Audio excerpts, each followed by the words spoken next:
Hey,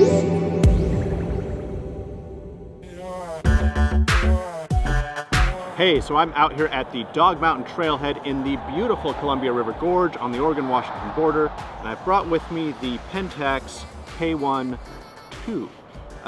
So pretty excited to go shoot this. This is a great landscape camera thanks to its pixel shift high resolution mode, but also I'm really excited to try out this lens. This is the brand new 50mm f1.4 SDM-AW. It's Pentax's new high-end normal focal length prime. Really excited to get to shoot this. It's not quite a landscape lens, but let's see what it can do. The K-1 Mark II is built around the same sensor as the original K-1, offering 36 megapixels. In fact, there is very little that's actually new on the Mark II. A Pentax-developed accelerator unit acts as a sort of pre-processor between the sensor and the image processor to, supposedly, reduce noise and increase dynamic range. So that's new, but according to other independent tests, it seems to just be baking in some hardware-based noise reduction. At any rate, the camera can now shoot at a maximum ISO of 819,200, so quite a bit more than the K-1, but no, images don't really look good at ISO levels that high. So I've gone probably a quarter of a mile, already getting tired. Pixel shift resolution is another key selling point of this camera, but of course it was a key selling point of the original K-1 as well. But here's how it works. With the camera on a tripod, it takes 4 separate exposures using the in-body image stabilization system to move the sensor in a square pattern by a single pixel's width between each exposure. And then it combines them into an image that has full RGB color information at each pixel location. What is new is the handheld pixel shift mode, but as I come to find out later, this doesn't exactly work very well. And finally, there's an updated autofocus algorithm that makes focusing a bit snappier. It's still the same physical autofocus module with 33 points clustered near the center of the frame, so this isn't really a big improvement, but hey, I guess it's something. So I haven't made it to the top yet, but I decided to stop here, A, because I'm already covered in sweat, and B, because this is a nice dark forest grove where I can test out the sensor shift stabilization in this camera. And I found that I can get down to about a quarter of a second, at least with this lens, and still get really sharp results. So that's pretty great. It's definitely one of the advantages of the K-1 II and a lot of other Pentax DSLRs. The other thing is this is just a nice environment for doing some more creative photos. Sure, the stabilization might be one of the best features of this camera, but of course the first K-1 already had the same system. All right, so this is interesting. To the right we have difficult, and to the left we have more difficult. And I chose difficult. So I've made it to the first lookout point, and I'm going to go ahead and set up here to get some shots because the sun's already getting high in the sky.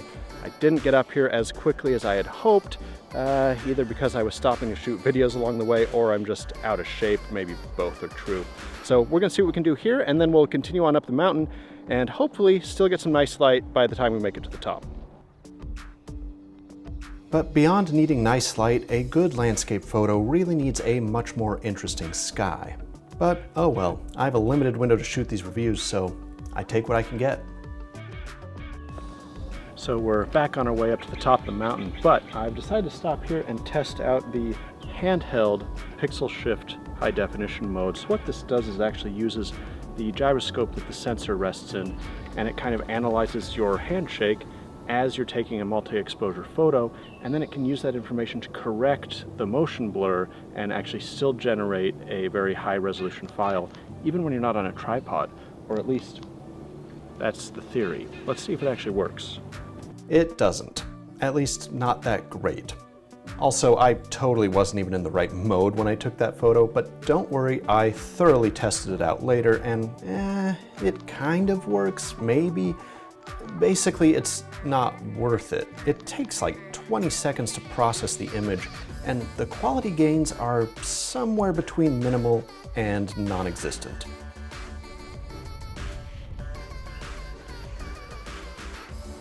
So we've made it almost to the summit. I'm here at the last little overlook before the top, but unfortunately the sun is already very high in the sky. So I think I'm just gonna take a couple shots here, see if we can get anything, even though we've already lost that golden hour light.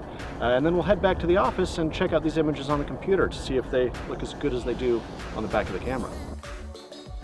So yeah, the files look great, but pixel shift, I just don't know. Even on a tripod, the gains you get from it aren't always that apparent, and they often come with some rather significant drawbacks.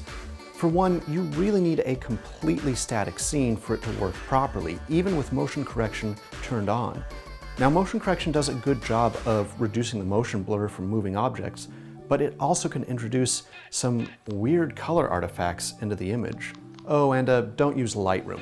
No. If you want to get the most out of the pixel shift file, you have to use Silky Pix. It does a much better job than Adobe at processing the pixel shift raw file, but man, it's a clunky program. Mac OS 9 clunky, Freight Train clunky. Some people will love it. But here's the thing, even in Silky Pix, you still get some weird color artifacts in things like water and occasionally foliage or around the edges of other moving objects. And yes, this can happen with and without motion correction turned on. So again, you really need a very static scene. And look, I know people rave about pixel shift, and I've seen examples from other photographers that look really good.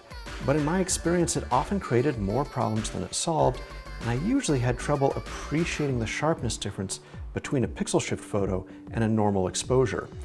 And yes, beyond sharpness, there's less noise, more dynamic range, but again, these differences just aren't always that apparent.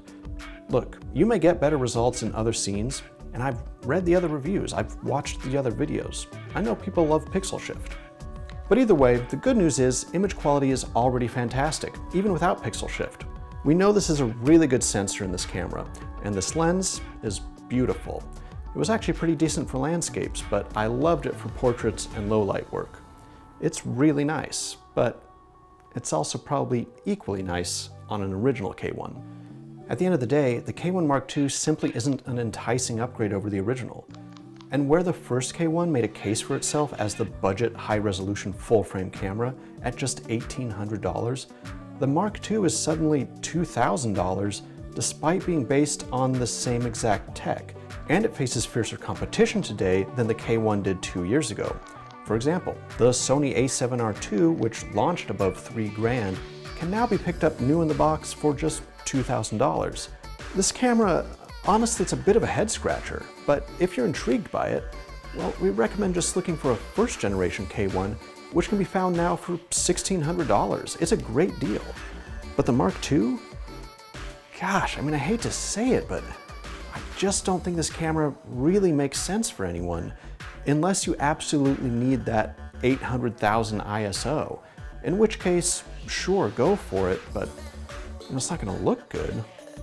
For more on the Ricoh Pentax K-1 Mark II, head to digitaltrends.com to read our full review.